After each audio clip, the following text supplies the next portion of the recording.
Hello, and welcome to Sunday at Bear Branch, a virtual ministry of the Churches of Christ.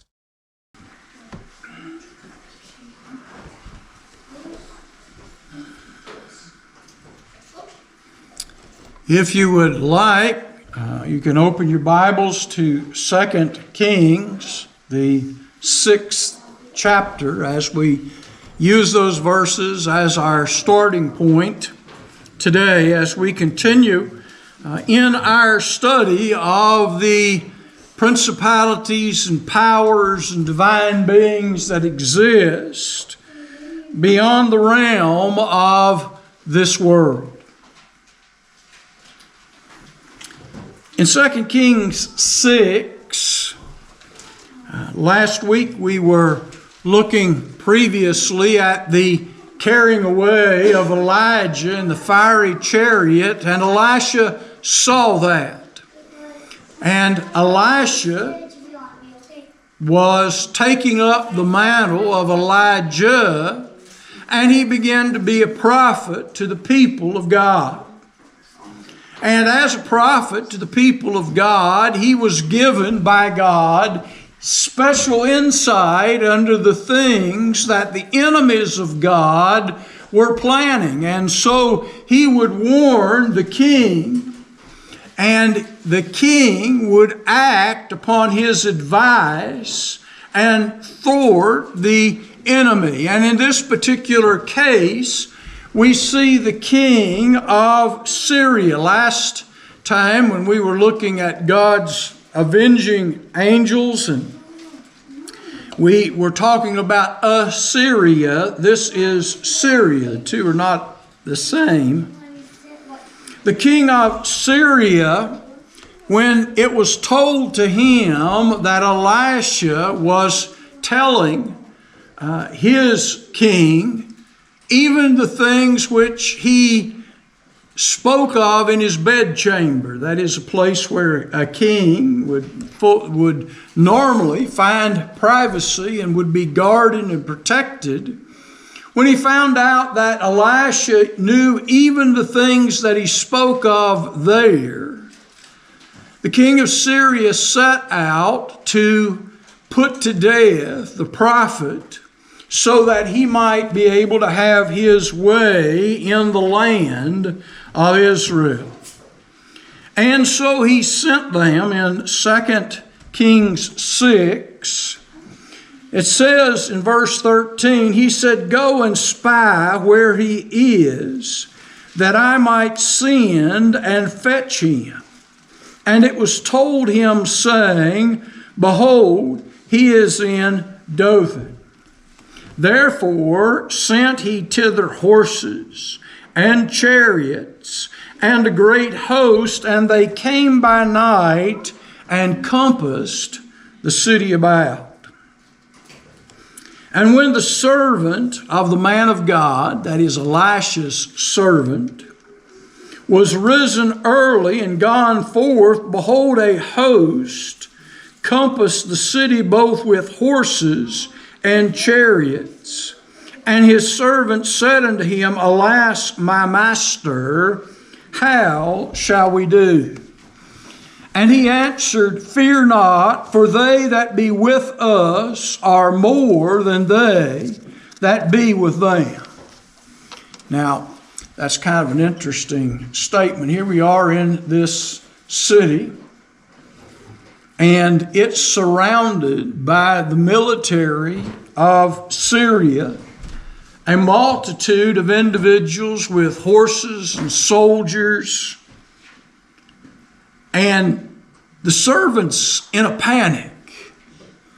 How shall we do? What are we going to do? How are we going to do it? I mean, we need to figure out something pretty quick because things aren't looking good. And then Elisha says to his servant, "Fear not, for they that be with us are more than they that be with them." Now, I don't know how the servant took that, but you could look out and see all those soldiers and all those chariots, and you could figure out how many people lived in the city, and somehow it seems that the numbers weren't exactly jiving, that Elisha was saying, don't worry, we've got more people here, we've got more help here than they have. And the servant's like, how exactly is that going to work? Because we're facing the army of Syria that they've sent down here. And Elisha, we're told in verse 17, prayed and said, Lord, I pray thee, open his eyes that he may see. And the Lord opened the eyes of the young man, and he saw.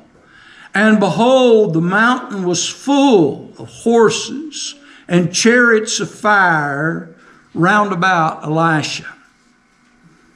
And when they came down to him, Elisha prayed unto the Lord, saying, smite this people, I pray thee, with blindness. And he smote them with blindness according to the word of Elisha. And Elisha said unto them, this is not the way, neither is this the city. Follow me, and I will bring you to the man whom you seek. But he led them into Samaria. It's interesting that there exists, and we're talking about things that are going on. We've talked about how that the angels rejoice in heaven over one sinner that repents rather than 99 just people. There is a veil which we cannot always see. And I'm not sure even to this very day that science is still able to describe it. The closest that I guess they come to is what people call dimensions. That there are various dimensions coexisting with one another. And that we are only limited through our senses to comprehend what's going on. And from a scientific standpoint, we know that the human eye is able to only see a certain part of the spectrum of light. That there is light in the upper spectrum and lights in the lower spectrum we cannot see. We have created instruments that allow us to comprehend what those things are. Now, certain insects are able to see into those spectrums, and they operate by that sight on different spectrums of light, recognizing flowers and all kinds of things that's going on. We can't see that. If you can't see it, does that mean it's not there? When I was a student in school, and I don't know about you, but there was one argument we got into in science class all the time. If a tree falls in the forest and no one hears it, does it make a sound? Now, I can remember arguing with our science teacher, and various people in the class would argue, of course it makes a sound. No, it doesn't. In order for it to make a sound, something has to be there with a receptor, because it's not really a sound. We call it a sound, but it's waves, it's vibrations, just like sometimes you feel when a motor or a fan or whatever's running. It's the vibrations. And what you hear is those vibrations hitting on your eardrum. The human hears in a select realm of frequencies. And there are ultra frequencies and there are lower frequencies that we can't hear. A dog can hear into the upper realm. That's why they bark all the time and drive us crazy. Things we don't hear, they hear. Noises we don't hear, they hear. And so the point is that there or not? I didn't hear it. Is there anything there? To the dog, yes. To me, no. And there are these frequencies below our hearing that we can't hear. But they're still there. We just can't hear them with our ears. Things we can't see with our eyes. And again, I know this is something that people have difficulty with. Do you know you've never really touched anything? Now, we talk about touching things and we pick up things, but from a scientific principle, the atoms that make up our fingers and the atoms that make up this book, they never touch. Even though you think you're touching the paper, there is a gap between the paper and our fingers where those atoms are still moving around. We don't actually feel the paper. We feel the difference of the pressure and all that's produced as we move over it. The more that we study and the more that we come to understand, there are tastes that we can't comprehend. And there are tastes that animals can. Animals are able to taste things we can't, and we can taste things they can't. I recently found out in doing some study that cats can't taste sweet. Cats do not and will not develop a taste for sweets. Now, they may develop a taste for something that the sweets are made out of. You know, you give a cat ice cream and you think the cat's eating and licking the ice cream because of its sweetness. But the cat's just tasting, in essence, the cream and the other stuff that's in the ice cream. But it does not distinguish sweetness. Smell.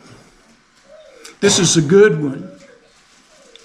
Because as humans, we again are in a very narrow band where our sensory perception can smell. Now, you've probably ran into a few people along the way that you wished that frequency or whatever it is was not there because the smell is a little thick. I had a friend, they went over into Germany, and again, this is nothing against the German people, but hygiene's a little different in Germany than it is in the United States. And apparently not a lot of people over there use what's called antiperspirant. And they were traveling in cooler weather, and they said they would go into these stores. And these were nice stores. These aren't, the flea market kind of off the side of the road store. These were the nice stores. There were women there in fur coats and all dolled up. And they would come into those stores out of the cool and obviously wearing a heavy coat in a warm place, which, you're going to unbutton the buttons and, you get hot. And I'm sure you went into stores like that. The only problem is when they unbuttoned their coats, their relief was not all that was there. And so they learned very quickly to be very careful about how close you stand to people. The point in all of this is there are things right here in this room that we're not aware of that are associated still with this realm, but we cannot comprehend them. I once read that if your cat gets out of the house and gets lost, rather than running and trying to find it, put their litter box outside. A cat can smell its litter box from 2 miles away. I guess that's depending on which way the wind's blowing, but they have an ability. Dogs, we've known this for a long time. A dog can track somebody down. Just walking through the grass, we leave enough of our scent behind that a dog can follow us hours even after we've been there. And that's stuff we know based upon this world. And the question ultimately is, if we are just now beginning to comprehend all of these things, what else is out there that we don't see every day? The servant of Elisha was unable to see the army of God, which was there providing protection for Elisha. God had no intention of Elisha being taken, and he sent his army to protect him. Elisha knew that they were there. Now, I'm not sure how he knew, but he knew they were there. And he asked God to open his servant's eyes that he might see. And in that time and in that realm, Elisha's servant was exposed to the army of God which was surrounding him. Now, here's the question. If Elisha's servant didn't see them, did that mean that they weren't there? No, they were still there all the time. If Elisha's servant didn't see them, would they not act on behalf of the will of God? Of course they would have acted upon the will of God, whether they were seen or not. I don't know how often God's angels are standing right beside of us that we may not comprehend. The scriptures do not go into great detail on an individual basis. I know as you study these things, some have come up with the idea of a guardian angel that watches over each and every one of us. But I do know that God's servants, the angels, are ministering spirits sent to minister to the heirs of salvation.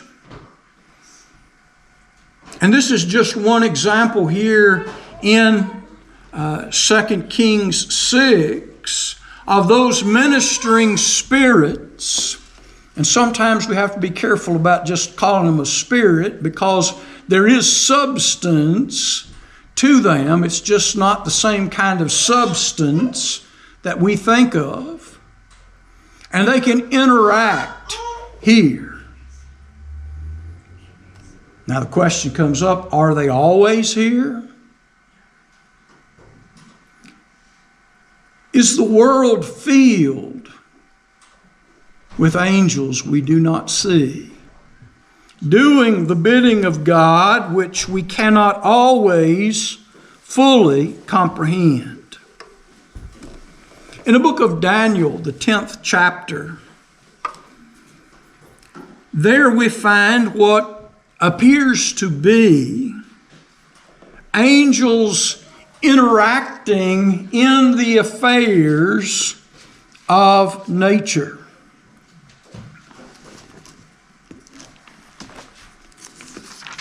In the book of Daniel chapter 10,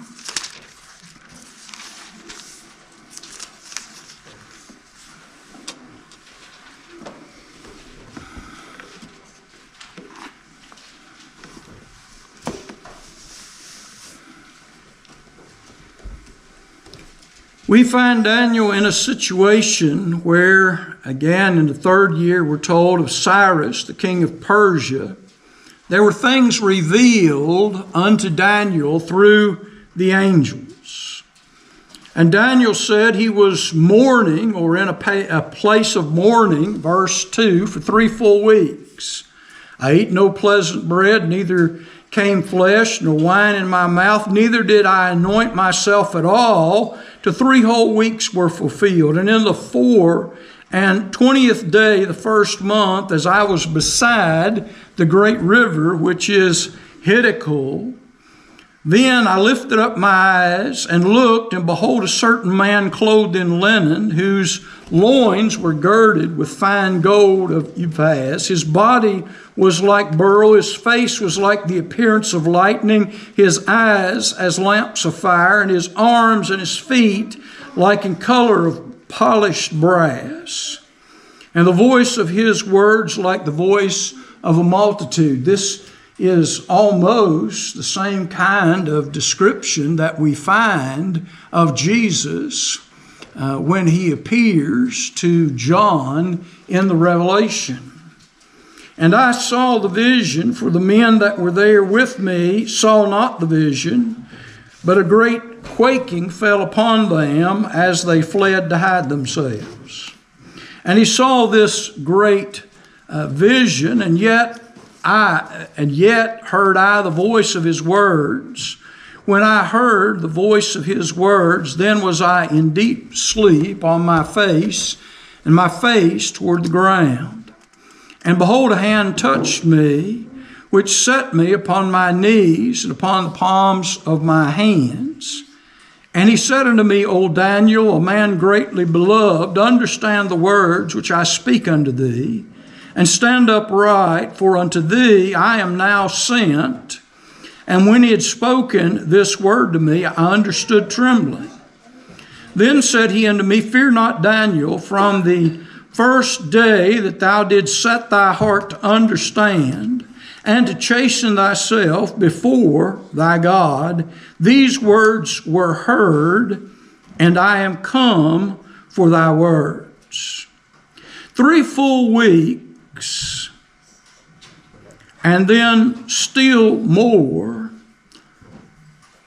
Daniel is beseeching God and praying to God for events that are taking place. And this messenger says to Daniel, again, from the very first time that you prayed, it was heard and it was understood. But notice verse 13. But the prince of the kingdom of Persia withstood me 21 days. But lo, Michael, one of the chief principals, came to help me, and I remained there with the kings of Persia. And when you look at these words, you find an angelic being, which God heard his prayer, and it seems as if he was in the process of dispatching an angel to bring about whatever it was that Daniel was praying about. But other principalities and powers, we would assume dark ones, withstood him and kept him from accomplishing that which he was intended to do. And in order to facilitate that, we're told that Michael, who is one of the chief principals or the chief princes, came to help him.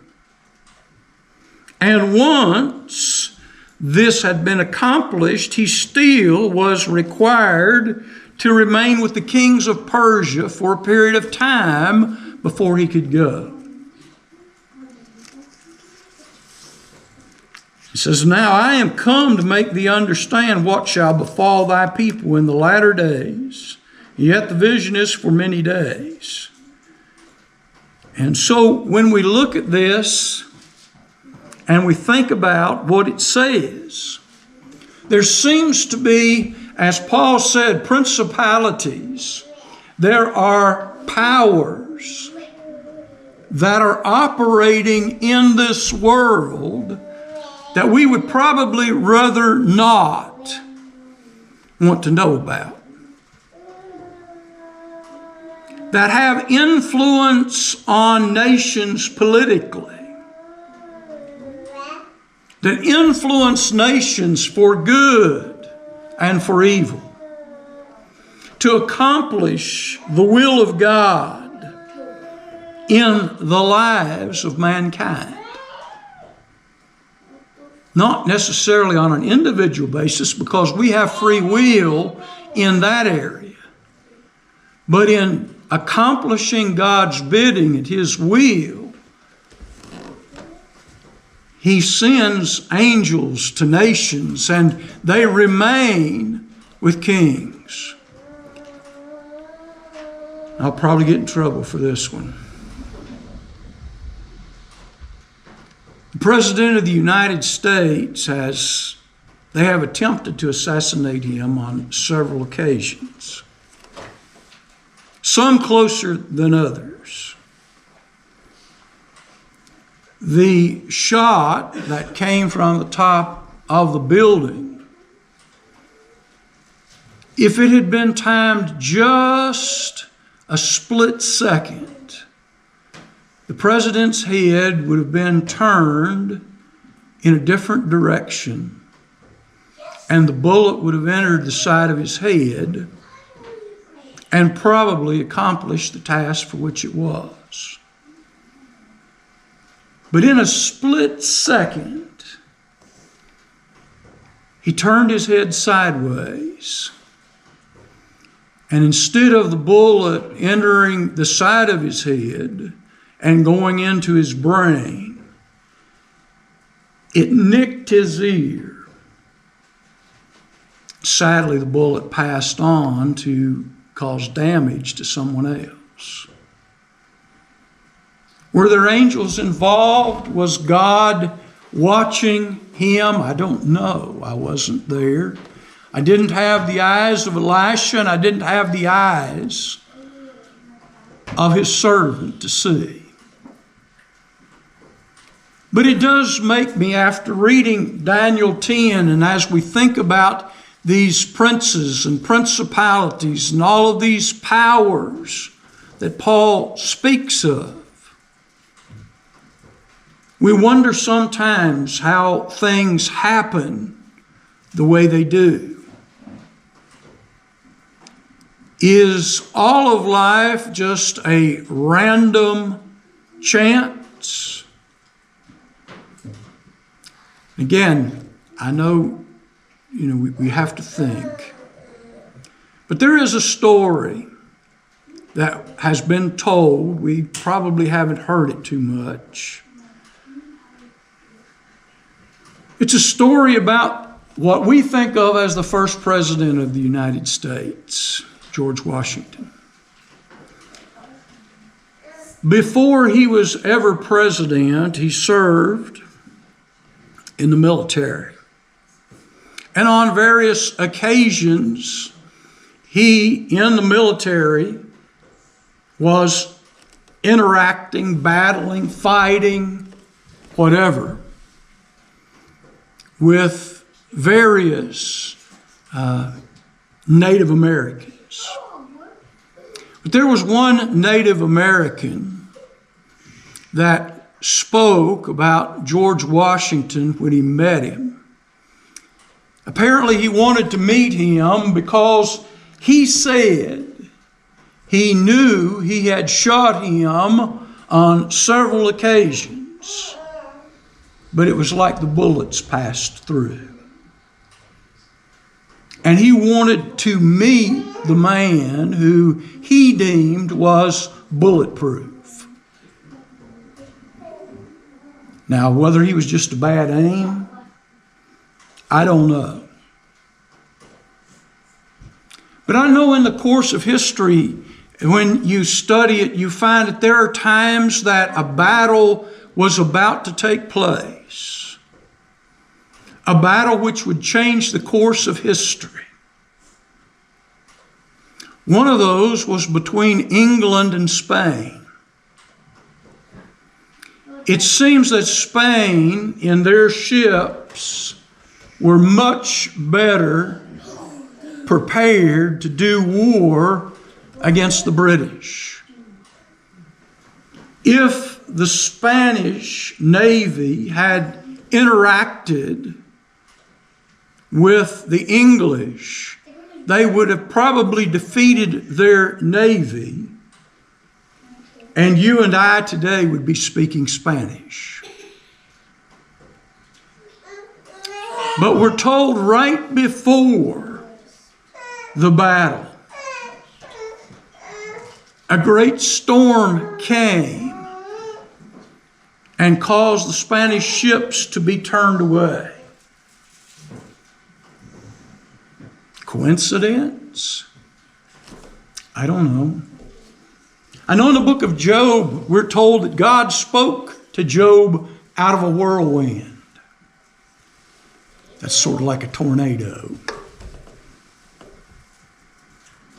When I look at these things, whether it's God protecting a prophet or God doing something among the kings of Persia, Cyrus was the king of Persia. And there were things going on in the background that this representative of God was trying to get through to accomplish for the Persians. But it was only after Michael came to his assistance, their assistance. I don't know if it's 1, 2, whatever. But Michael came. We know Michael as the archangel. He came and he solidified the nation of Persia. And if you look at the image of the great statue, there was Babylon, and after Babylon was the Persians.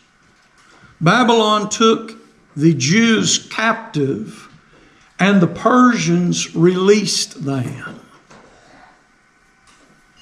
so that they might go back and rebuild the city of Jerusalem. So what happened and what was happening with Cyrus and the king of Persia, did that matter to God?